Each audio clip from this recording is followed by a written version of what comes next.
This is What If I Told You, the event psychology video podcast for event professionals, in which Victoria Mady, event consultant and host, talks with the world's top minds in behavioral science, neuroscience, and psychology on how to transform events using insights about human behavior and mind. Hello, I'm Victoria Mady, and this is What If I Told You, the event psychology podcast, video podcast, where I talk all things event psychology, that is how to apply brain science insights in events. And today I'm meeting with Gonzalo Lopez, a senior consultant at BVA Nudge Consulting UK. A native of Chile, Gonzalo's background is in psychology. He started his career as a business psychologist in Chilean banking industry, specialising in several senior talent management programs. In 2017, he completed a master's degree in organisational psychology at UCL, specialising in deliberate and indirect self-persuasion techniques.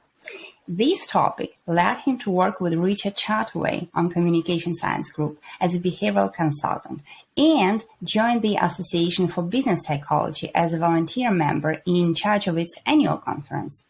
Currently, he works, as I said, as a senior consultant at BVA Nudge Consulting UK, delivering applied behavioural science on multiple industries, including financial institutions and customer service. Welcome, Gonzalo. Thank you so much, Victoria. Thank you for joining. Today's chat is special because, as I said, Gonzalo not only is the behavioral science expert, but also the organizer of the online event who used this knowledge of behavioral science to apply it to the event and make it more memorable and engaging. Pure event psychology in action, This is very exciting. And naturally, I've got tons of questions. So let's start from the very beginning. Can you tell more about what the event was about, who the audience was, and what you hoped to achieve with applying behavioral science to it?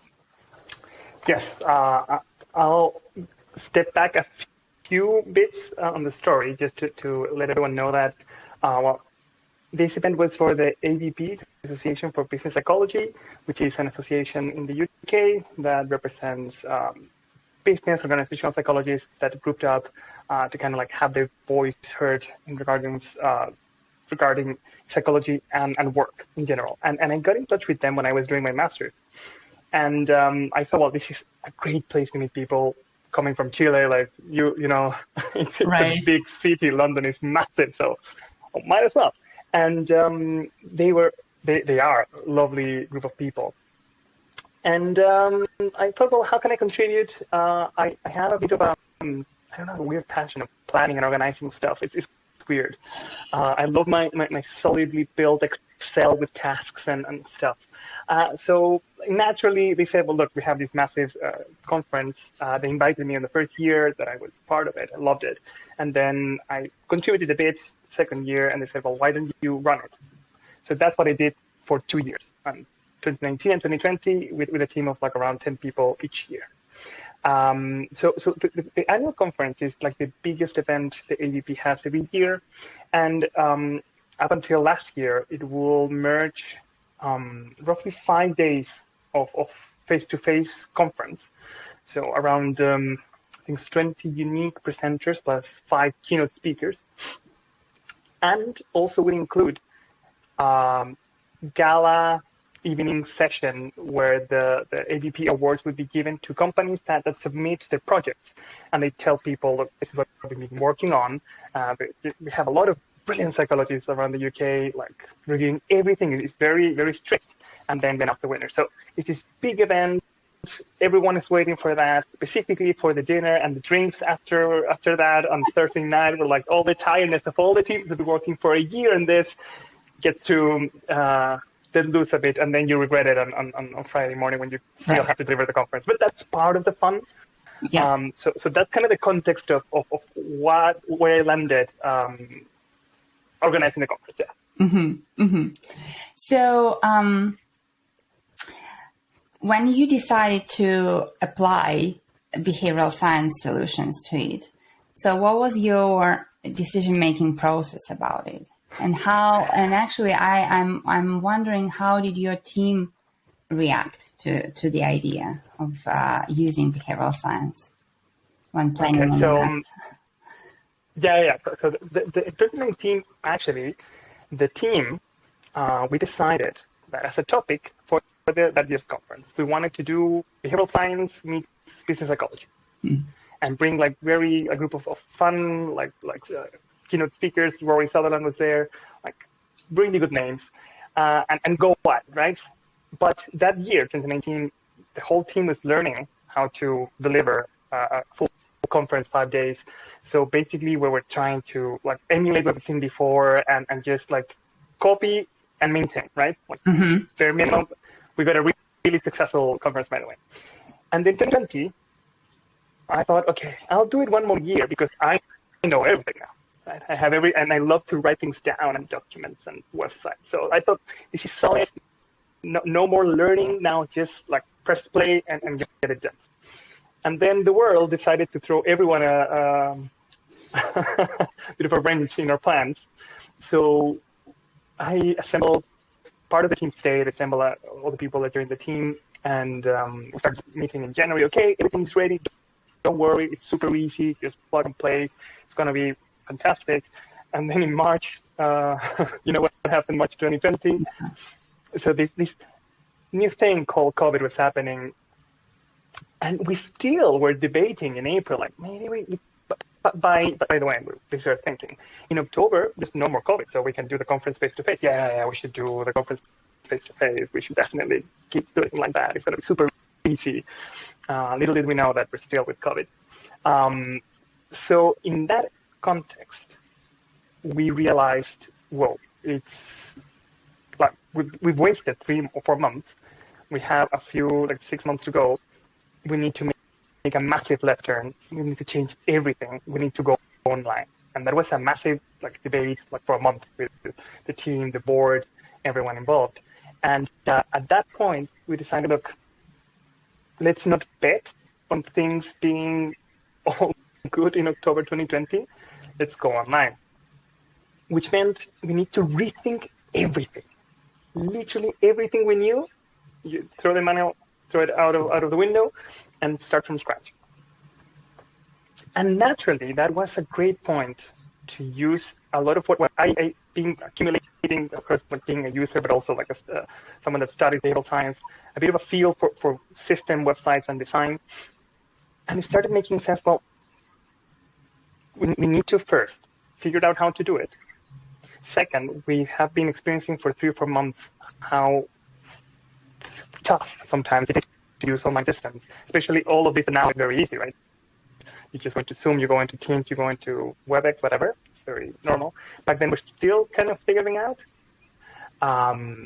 So I decided that, look, if this is tough for people, we need to make it easy.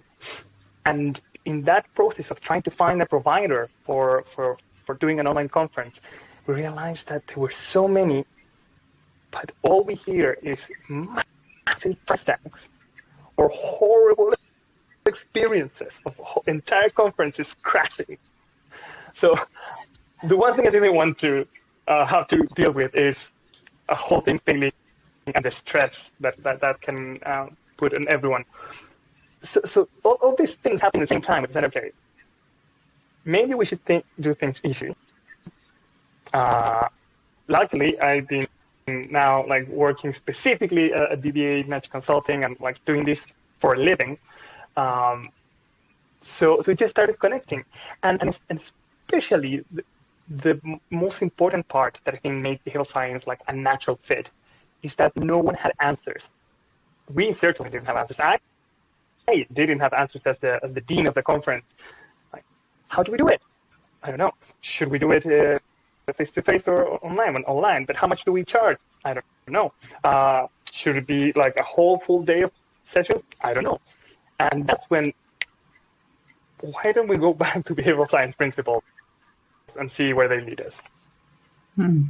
Okay, so can you talk more about the 3 guiding behavioral science principles that you used to design the event? Yeah, perfect. So when we were in the situation of not having answers, as I said, we decided, okay, let's go back to behavioral science. Let's see what we can learn from there.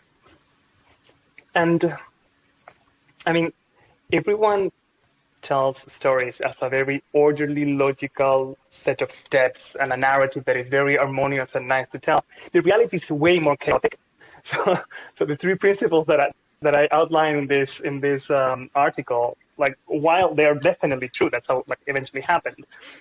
They only come out when you step back after the madness of holding an online conference with 6 months from scratch and realize, well, actually, yeah, this is literally what I was telling everyone. So the three principles that we used were keeping it simple, bite-sized, and experimental. And I guess I can start with experimental. As I said before, like, we didn't know a lot of the answers for some of the most fundamental questions. So the first one was, okay, how many days? How do we do it? Mm-hmm. Should it be emulation, exactly what we do face-to-face but online, or not? One of the things that for me makes a lot of sense is, if it's online, then it's not the same as face-to-face. Sounds obvious, right? But not for everyone. A lot of us, we just wanted to take online and make it physical and make it online.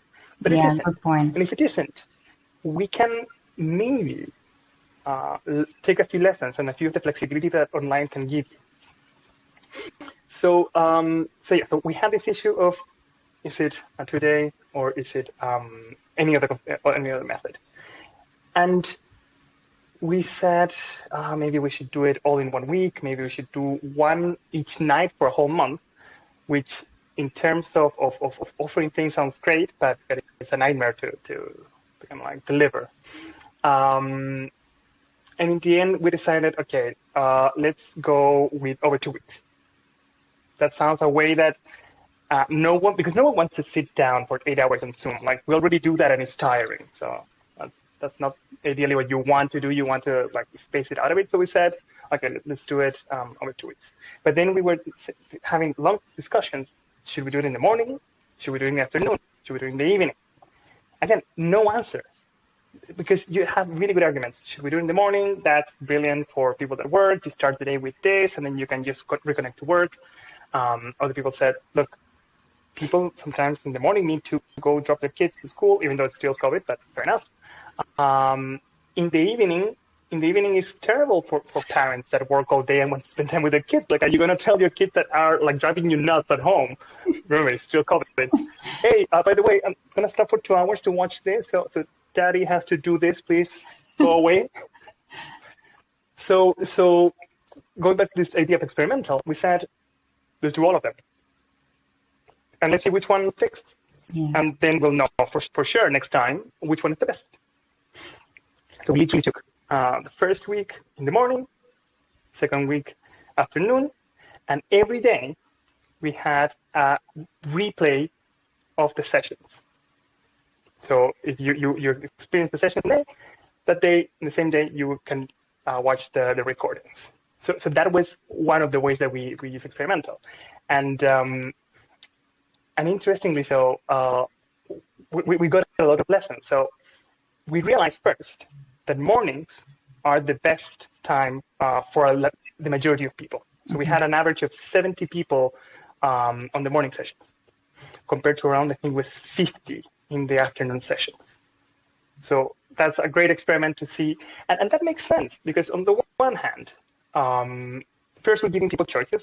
Mm-hmm. We can do it in the morning or the evening, the recording, afternoon or the evening the second week. But also, something that in hindsight should have been obvious. It's much easier to start doing something different and then fall back into the habits than at 12 p.m. on a Tuesday, pull yourself out of work thinking that you can relax and go listen to 4 hours or 3 hours of conference. Like, that's ridiculous. I don't know why we thought that was a good idea. Right.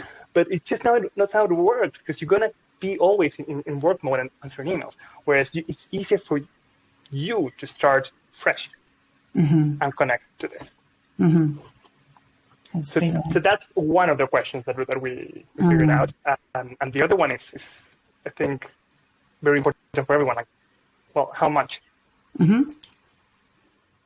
Right. So I wanted to come back to one of the principles, which is bite-sized, or as you put it in your article, don't pull all eggs in one basket, right? Yeah. So your website went down during the event, right? And you describe how by keeping the event bite-sized, you minimize the impact of the crash and all the other technical issues, right? Can you tell more about that? Yes. So we, by deciding this idea of going over 2 weeks rather than just 1 or 2 days, we realized first, people, as I said before, people don't want to sit for 8 hours. It's tough. I know, like, Ogilvy with their nudge talk, they do it. It's still tiring. Like, I've joined a couple of times. It's great, but I can't pay attention to everything. So we said, okay, bite-sized means we need to avoid Zoom fatigue, because by then, probably already we're like that. We need to give time for things to be digested. Like, if anyone has ever binge watched a show on Netflix in a lazy Saturday or Sunday, it's great, but then, like, you remember nothing, just like a bits here and there, right? It's impossible to remember everything. Whereas if I can give you 1 hour and then you have the rest of your day, something will stick. And we know how the brain works in consolidating memories. You need to sleep on it. That's why cramming for test works for the test, but then you don't retain anything. Whereas if you study a bit every day, that turns into long-term memory. So we said, okay, bite-sized, another great argument. Bite-sized meant that people can, like, the content works around people's schedule, right? So you in the morning, afternoon, you have the recordings. And the key one that I think we planned it a bit, but also ended up happening, is the ruining issues with tech. We heard so many stories of a conference that is 2 days and they use, I'm going to censor myself to know any providers or the companies that they use this system and the thing crashed for 4 hours, right? If your conference is 2 days, 4 hours is 25% of the conference, so people frustrated sitting in front of the computer, paid whatever the amount they paid, and it's not working. It's a terrible experience. But we knew that by stretching over 2 weeks, even if a full day, everything fails, it's just a tiny, tiny bit of your conference. And also, you have time to fix it. So what happened to us was literally on the last Friday. I think it was the last Friday or no, the first Friday. Actually it was the last Friday, sorry. The website that we were using, which was an internally designed website, crashed. It was an issue with the IP and the blah, blah, blah, it just crashed, which meant that people couldn't get into the website to find the link. Now, we had a few plans, right? So we knew that we could, we already decided, again, knowing behavioral science and human behavior, we humans don't read. We don't follow complex instructions. When you want to join anything, you are distracted, you probably forgot, in a hurry, and you just want to get what you want now. It's like the like fast food. I want my burger now. So what we're doing is everyone that joined the conference, they will receive an email, said, in 10 minutes, here's the session, here's the link, that's it. Don't go to the website, you don't need to. So that helped us a bit. But because there was one session that got like this issue, we could tell everyone, don't worry, because we also do the replay every night. Right. Actually, that was one of my questions, replays. It's like, to replay or not to replay? One of the biggest debates in the events industry, among the events community. In 99%, when people know that the replay is available, they would register, they would not attend, then they would save the replay to never watch it again. So how did you get around it, and why you chose what you chose to do with replays? Okay, so this is again a bit of exactly what you said, and touches upon like basic behavioral science principles. But I think when it comes to knowledge, we all are a bit of hoarders. We just want to keep more of the things that might be useful. So, I heard about this book, I'm going to buy it, and there it goes.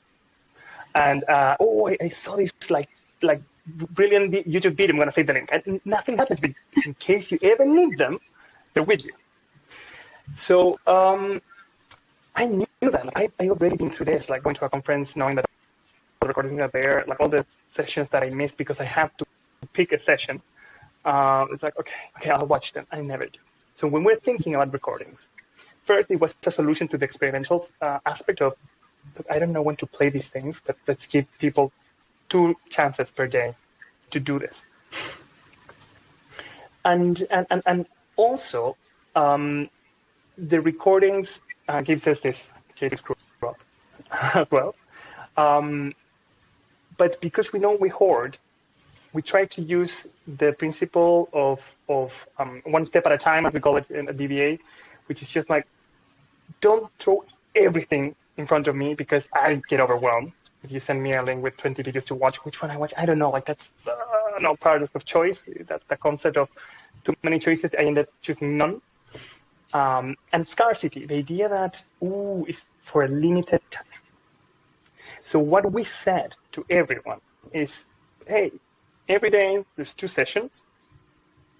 Every night you can watch the replay, but only that night. Mm-hmm. So how that helps you? First, it pushes you away of the hoarding principle of I'll do it later. Also the laziness like that. I'll do it later. Like Gonzalo of the future will figure it out. He will be smart enough to watch the videos. So it's his problem, not mine. So we do that. But also, I help you plan. I have 2 choices. Which one I choose? 2 times to watch it. Which one I want to use? And that gave also the flexibility to a lot of people that could not join with the timings that we gave during the workday. It's tough for a lot of people to just say, I'm going to stop for 2 or 3 hours in a busy workday. So that gave those people the chance to join then in the evening, and for those that missed it, also to join. And it was quite impressive that we had like 30 to 50 people per session at night watching stuff. Mm-hmm. And also, it wasn't just a replay. And I think this made it even more enticing. You had a replay with the chances that the speaker would be there for a Q&A. Not everyone did it, but some of them did. So they could chat, or they would be at the end of the Q&A.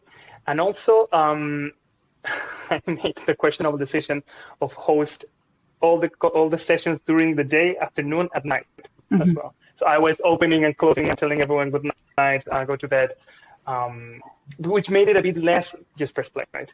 Mm-hmm. But this communality thing of, okay, everyone will connect there. And actually people were chatting with each other during the session as if it was the session with someone live discussing things. I think that also plays a role. We are social. Mm-hmm. We like to feel that we're doing things with others, especially in COVID, if we remember 2020.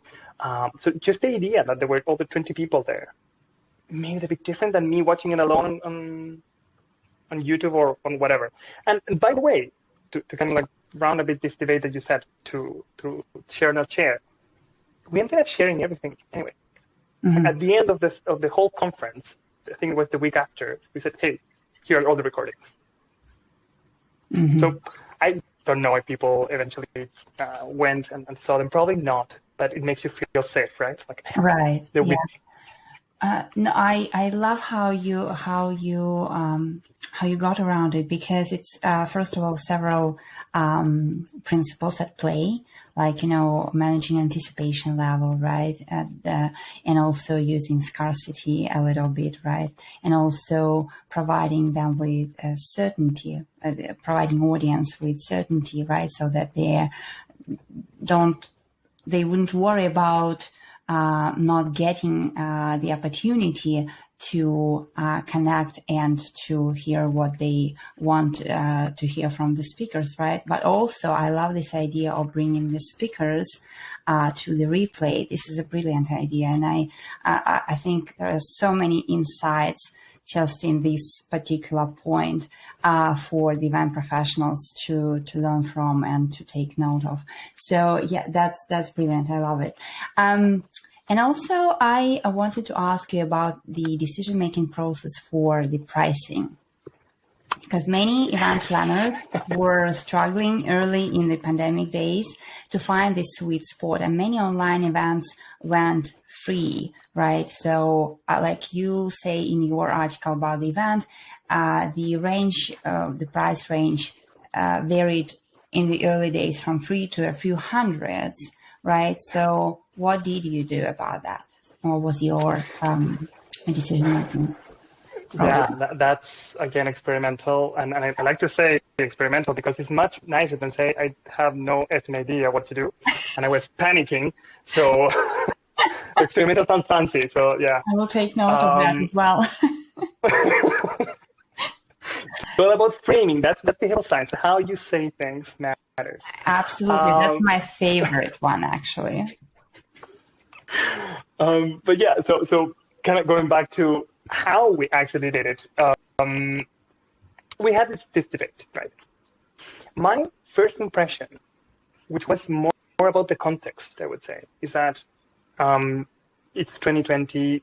People are struggling financially. We know we had all the furlough schemes, but regardless, like the markets, the whole world was in chaos. So if we usually would charge 600 pounds, I think, for the 2 days plus the dinner or something like that. Mm-hmm. There was no way we'd ask that, right? First, like it would be completely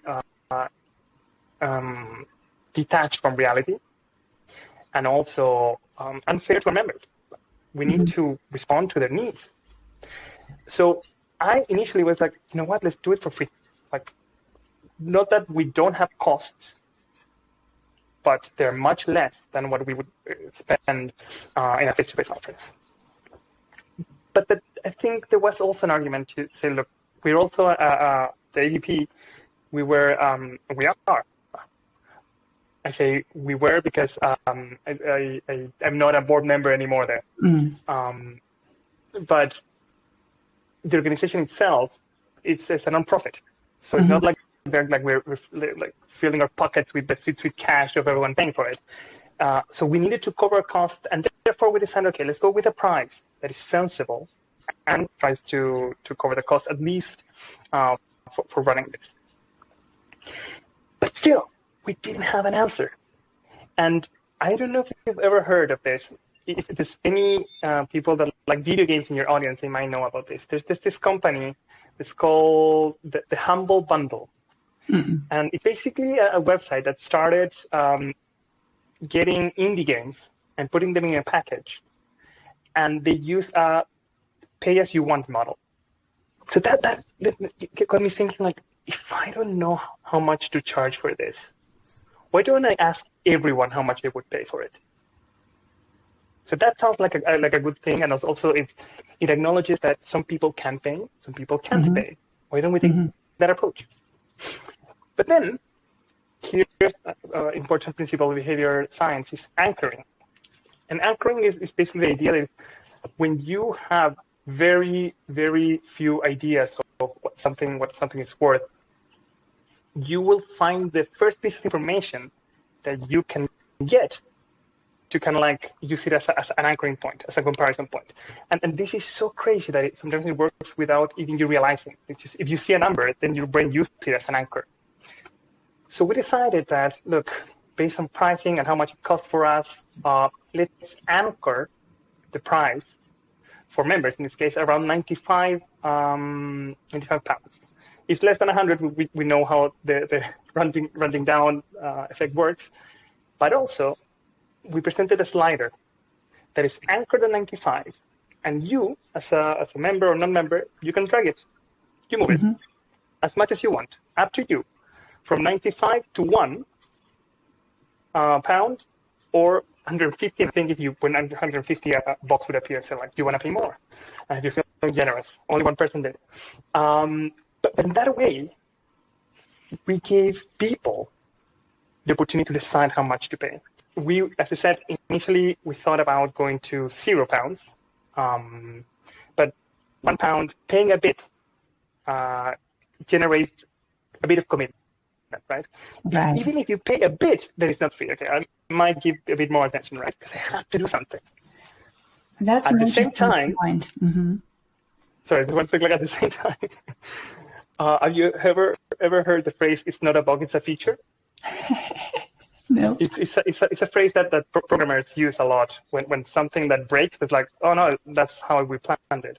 So initially, I wanted Slider to go to free, but there was an issue technically that it couldn't go to free. So it's like, it goes to £1. Well, actually, that works much better. So it's not a bug, it's a feature.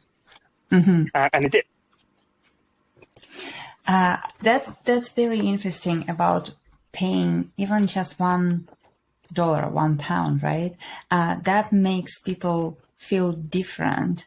So I just want to reiterate, so that free, it might work in some cases, but in most cases, even paying just a little bit will generate that commitment and will make people show up, or more likely to show up, let's say, right?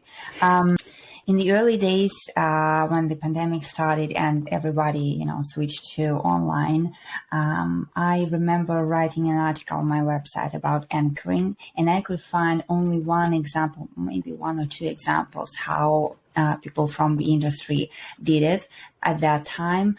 And I'm going to update it and, include this event as well, because I think probably not in every it won't work for every event, but in many cases, given this control over to people, to the audience, may work really well, right? Because they feel like they're in control. That is kind of that adjusts to their particular situation. If I can pay more, I will pay, or if I decide to pay less for some reason, I will pay less, but at least I have this control over the pricing, right? That's really interesting thing to do. And looking back, what other behavioral science principles would you consider essential for creating better event experience? So this one of the three that to me was, I think, one of the most important, and I would say is the thing that we sell every day at BVA Nudge Consulting. It's make it easy. And we forget this so much. Just make it easy. Don't overcomplicate things. If you want people to connect, right, to your conference, they need to go to the website. Must be a button that is the size of the screen for logging in, not like that. You need to go to the menu and drop down, and then they need to find the details of what's happening now. Massive, there, front and center. I already forgot the conference started. I'm in a hurry and trying to get in. Don't make me jump to like every hoop in the world to try to get in, right? So everything we need to think, make it easy, and that's why we need to put ourselves as the attendee, as the delegate, and okay, what would I want? I don't remember my login details and everything. So what we did, for example, we didn't want to bother people remembering their login details for when they went there. So if you were already registered, we would send you a link with the Zoom link and the password for that session. So we reduce the amount of people passing passwords back and forth. So we take the risk that more people could connect that haven't paid, but I think it never happened. But I gave you the choice that, I know you're in a hurry, but you can connect. Easy peasy, just go into your email, right? As I said, the website, we and I was managing this a bit in the background. Every time you logged in, there was one big block that said, this is what's happening now. Here's the link, here's the code. Here's the link, here's the code. This is what's coming next. Link, code, link, code. there's a lot of other websites and pages inside that you can go, but make it easy, make it simple. And the other one that I think now, especially on online events, is make it social.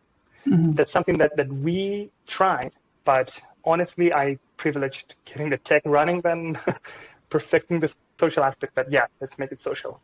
I think that's the one big loss of online events, that you can't bump into someone when you're getting a coffee or getting a donut or getting drinks at night if there's on a longer event.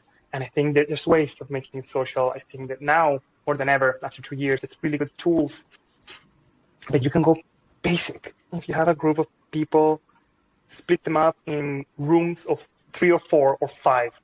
I think 4 is kind of like the nice number, so everyone can speak. Mm-hmm. I would say simple and social. Mm-hmm. So would you say that would be the one behavioral science insight that event professionals should apply immediately? Make it easier and make it social. I would say, look, make it easy is for life. I cannot agree more. One of my first presentation early again in the pandemic during the online event was about event psychology, and I actually highlighted make it simple like several times, and I made it one of the biggest part of the presentation, trying to explain again how important it is to make things easy for people if you want them to act on something, right? Okay, and so I've got a couple more questions for you. What would you recommend to read to those who are outside of behavioral science field? I actually was thinking that this could come up, so I put some props next to me. So I have this one first. Right. The Power of Habit. Mm-hmm. This is a great book. It's very well written. It has enough stories and anecdotes, but it gives you a good taste of how this psychology and habits and cues and showing things when they have to be shown works. So I think it's just a fun book to read. And my other plug is this one, The Behavioral Business by Richard. Yeah. My favorite, one of my favorite books. Yeah, what else can I say? It's a great book. And if anyone needs a third, another one from Rory. Another one of my favorites. See, behavioral science, you always give 3 choices. That's kind of like the right number, right? I'm going to put it in the middle so people... 3 is the right choice. Is the right number.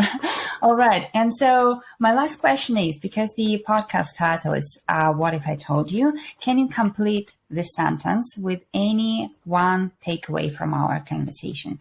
What if I told you? What if I told you you can BS your way through a conference? And BS is behavioral science. Right. Great. Thank you so much, Gonzalo. Thank you for all the insights and for describing your event in such a detail. I encourage everyone to actually go and check the article Gonzalo wrote about the event and all the other posts and connect with him on LinkedIn. Thank you for tuning in to What If I Told You, the Event Psychology podcast. For more event psychology insights and for this episode recap, I invite you to join the Event Psychology Club. Remember, experiences take place in people's minds. Until next time, bye-bye.